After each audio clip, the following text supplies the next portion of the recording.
খালি খালি যদি ভিডিও মেক করে মানুষের বাসায় বসে বসে লাখ লাখ টাকা ইনকাম করতে পারতো, তাহলে আর বাইরে গিয়ে কাজ করার দরকার ছিল না। তারা সবাই খালি শুধু ভিডিওই বানাতো আর টাকা ইনকাম করতো।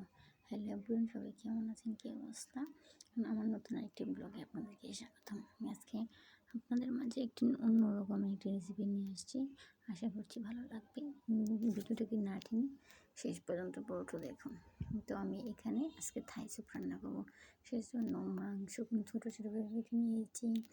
তারপর হচ্ছে চিংড়ি মাছ, পেঁয়াজ, কাঁচামরিচ, লেমন গাছ সব কিছু আমি নিয়েছি।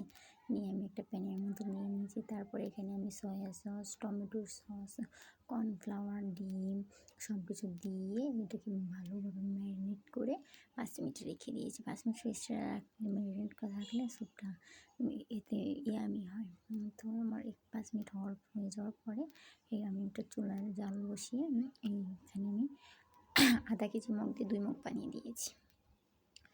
তারপর এখানে এটা অনবরত নাড়াচাড়া করতে হবে। এটা নাড়াচাড়া না করলে হবে কি, নিচে দিয়ে লেগে যাবে আর ছড়া ছড়া হয়ে যাবে, ফেটে যাবে, যেটা স্যুপটা ভালো হবে না। তাই আমি অনবরত নাড়তেই আছি।